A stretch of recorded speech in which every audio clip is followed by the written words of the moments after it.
में जब आपने भारत का नेतृत्व संभाला था, उसी दिन कोटि कोटि भारतवासियों के मन में, उनके हृदय में यह संभावना, यह संकल्प और विश्वास का सूर्योदय हुआ।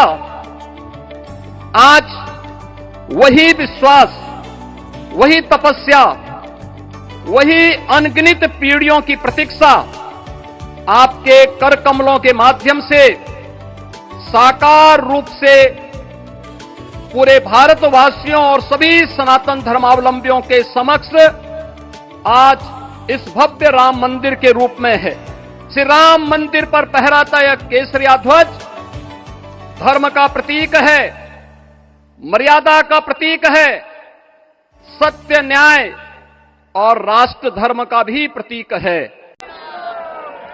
सियावर रामचंद्र की, सियावर रामचंद्र की।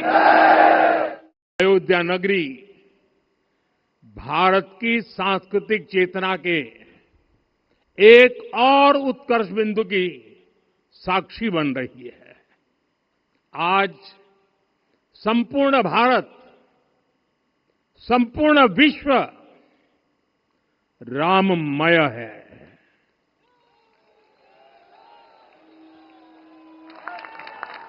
हर राम भक्त के हृदय में अद्वितीय संतोष है, असीम कृतज्ञता है, अपार अलौकिक आनंद है।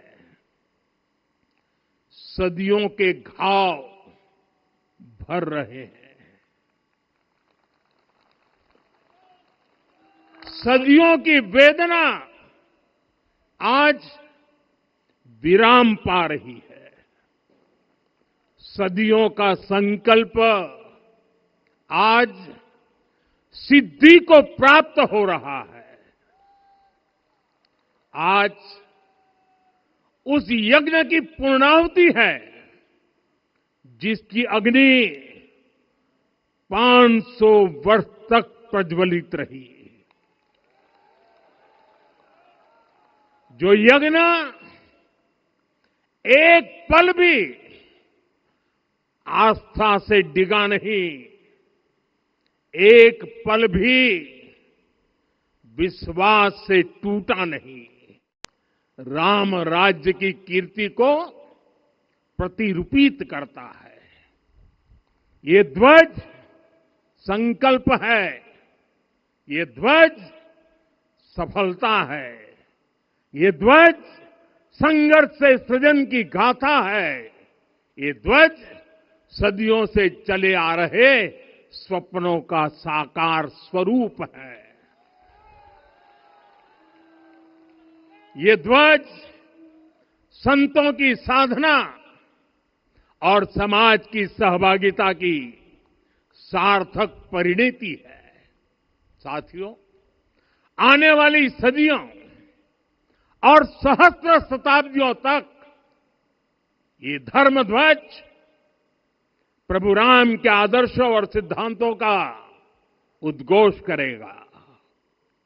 ये धर्म ध्वज आह्वान करेगा, सत्यमेव जयते नानृतम, यानी जीत सत्य की ही होती है, असत्य की नहीं। ये धर्म ध्वज उद्घोष करेगा, सत्यम एक पदम, ब्रह्म सत्य धर्म प्रतिष्ठित, अर्थात सत्य ही ब्रह्म का स्वरूप है, सत्य में ही धर्म स्थापित है। ये धर्म ध्वज प्रेरणा बनेगा, प्राण जाए पर वचन न जाहि, अर्थात जो कहा जाए वही किया जाए।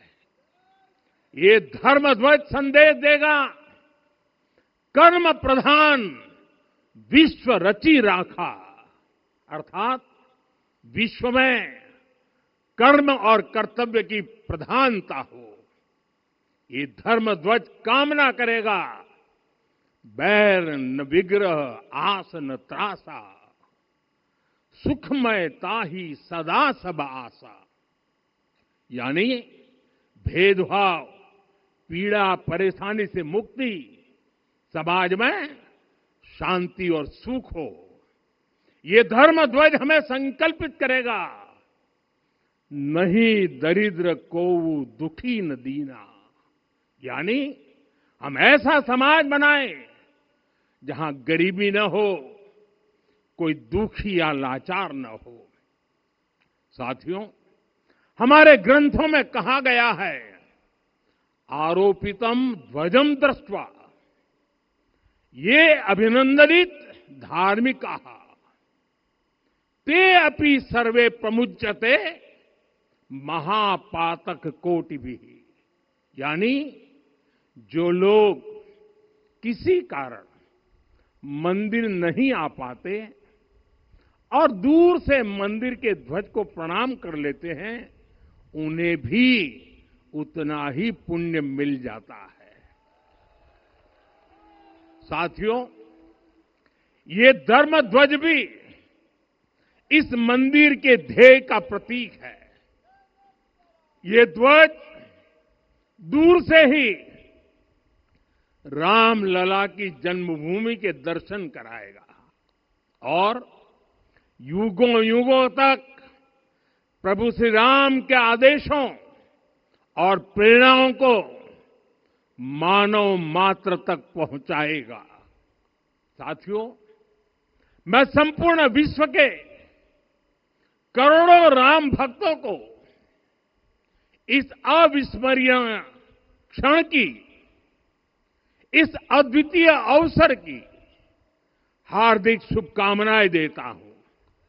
मैं आज उन सभी भक्तों को भी प्रणाम करता हूं, हर उस दानवीर का भी आभार व्यक्त करता हूं जिसने राम मंदिर निर्माण के लिए अपना सहयोग दिया।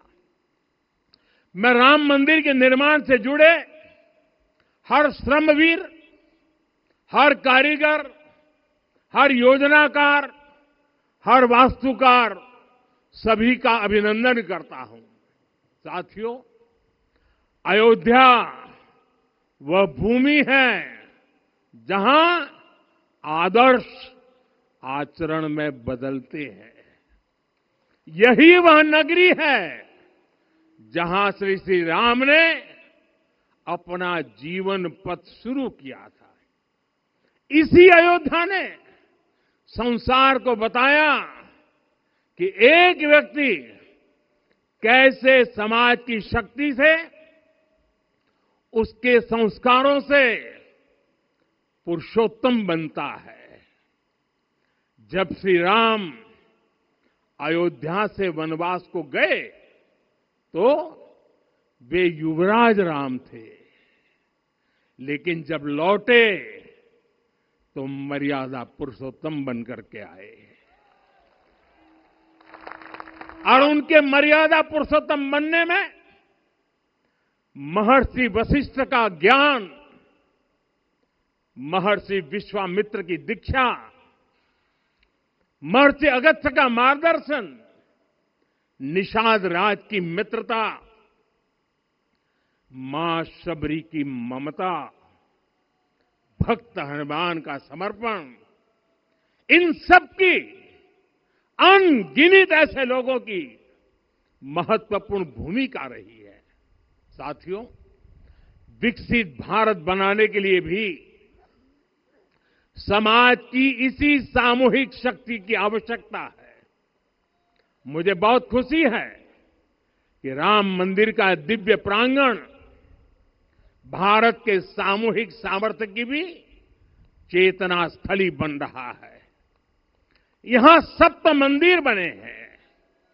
यहां माता शबरी का मंदिर बना है, जो जनजातीय समाज के प्रेम भाव और आतिथ्य परंपरा की प्रतिमूर्ति है। यहां निषादराज का मंदिर बना है। ये उस मित्रता का साक्षी है जो साधन नहीं, साध्य को, उसकी भावना को पूजती है। यहां एक ही स्थान पर माता अहिल्या है, महर्षि वाल्मीकि है, महर्षि वशिष्ठ है, महर्षि विश्वामित्र है, महर्षि अगस्त्य है और संत तुलसीदास है। रामलला के साथ साथ इन सभी ऋषियों के दर्शन भी यहीं पर होते हैं।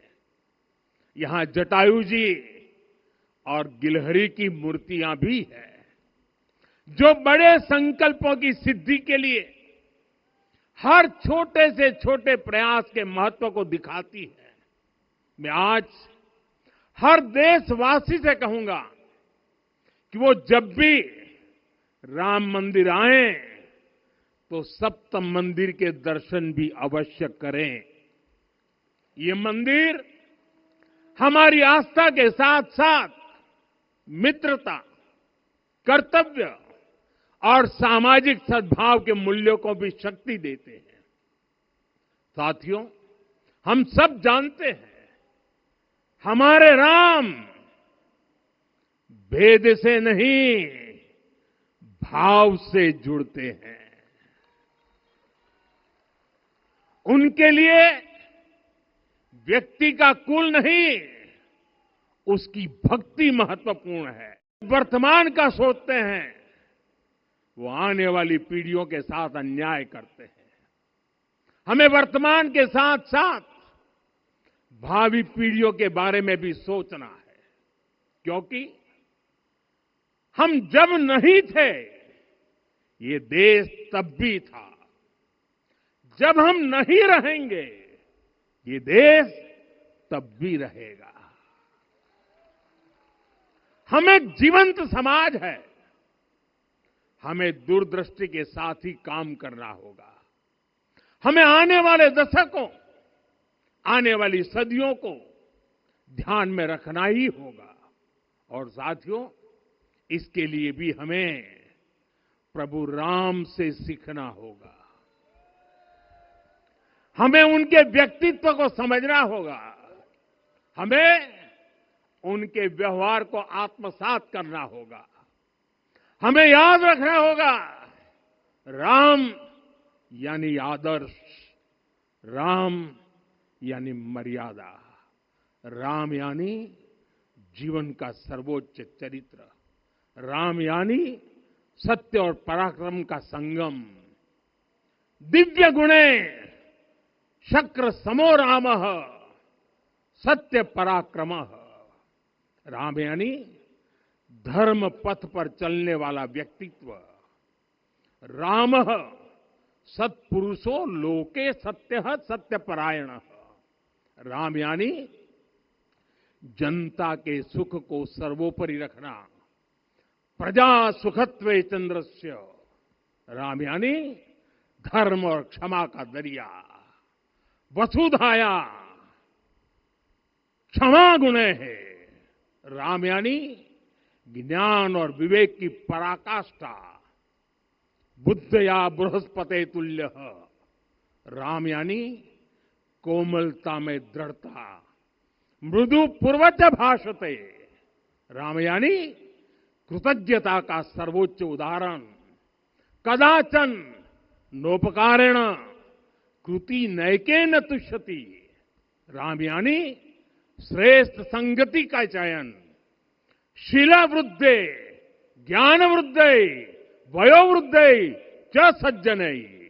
राम यानी विनम्रता में महाबल, वीर्यवान च वीर्यण महता स्वेन विस्मित।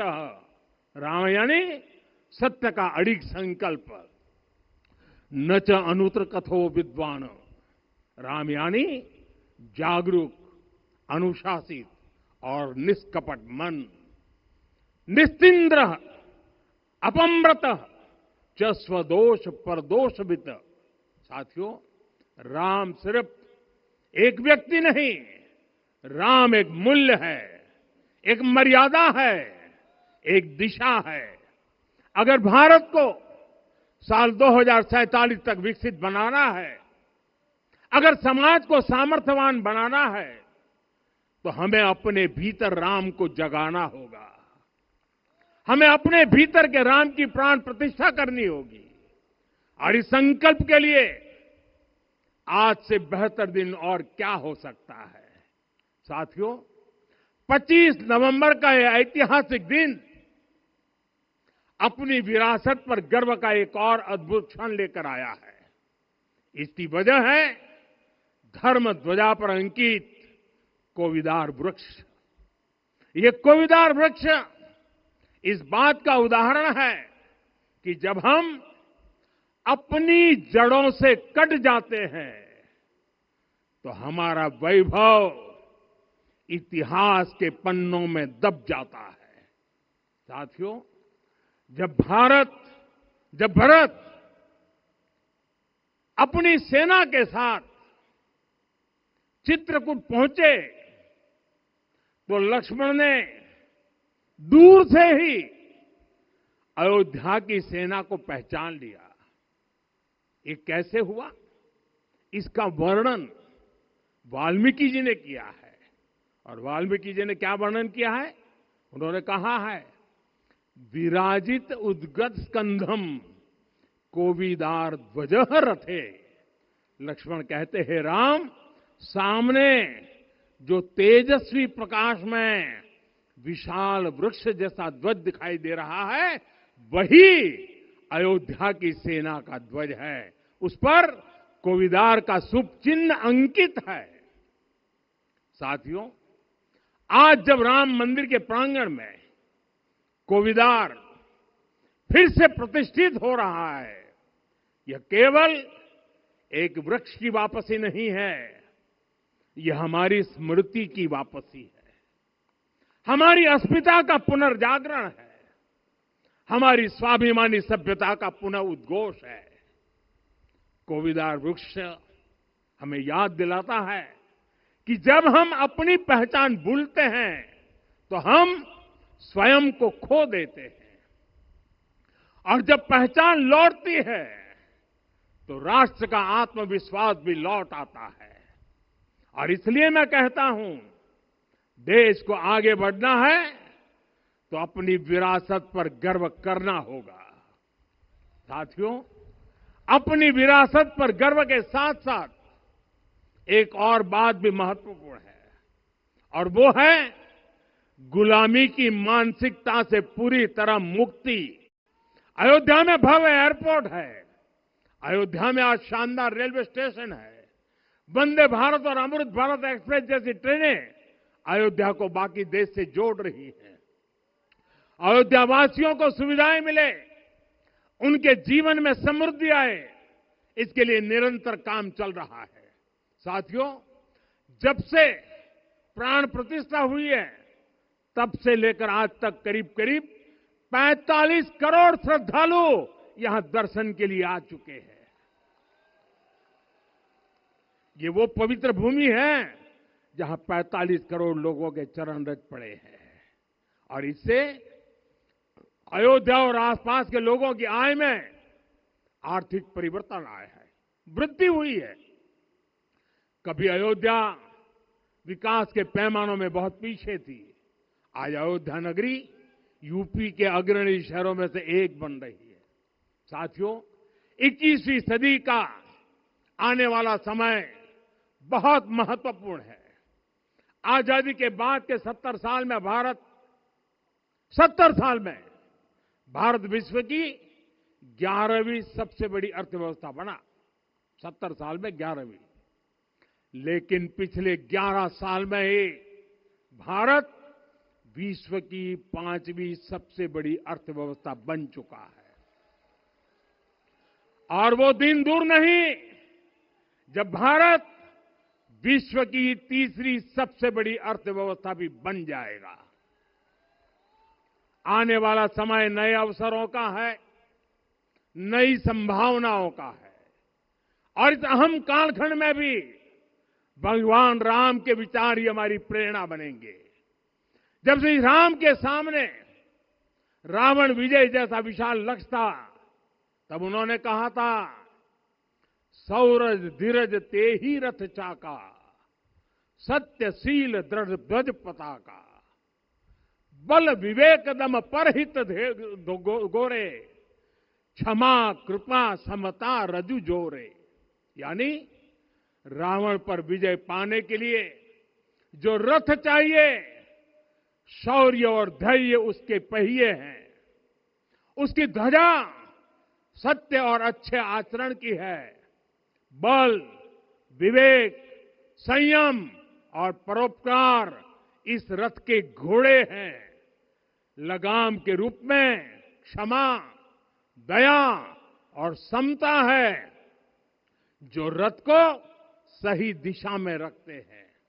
साथियों, विकसित भारत की यात्रा को गति देने के लिए ऐसा ही रथ चाहिए, ऐसा रथ जिसके पहिए शौर्य और धैर्य हो, यानी चुनौतियों से टकराने का साहस भी हो और परिणाम आने तक दृढ़ता से डटे रहने का धैर्य भी हो। ऐसा रथ जिसकी ध्वजा सत्य और सर्वोच्च आचरण हो, यानी नीति नियत और नैतिकता से समझौता कभी न हो। ऐसा रथ जिसके घोड़े बल विवेक संयम और परोपकार हो, यानी शक्ति भी हो बुद्धि भी हो अनुशासन भी हो और दूसरों के हित का भाव भी हो। ऐसा रथ जिसकी लगाम क्षमा करुणा और संभाव हो, यानी जहां सफलता का अहंकार नहीं और असफलता में भी दूसरों के प्रति सम्मान बना रहे। और इसलिए मैं आदरपूर्वक कहता हूं, ये पल कंधे से कंधा मिलाने का है, ये पल गति बढ़ाने का है। हमें वो भारत बनाना है जो राम राज्य से प्रेरित हो, और ये तभी संभव है जब स्वयं हित से पहले देश हित होगा, जब राष्ट्र हित सर्वोपरि रहेगा। एक बार फिर आप सभी को बहुत बहुत शुभकामनाएं देता हूं। जय सिया राम, जय सिया राम, जय सिया राम।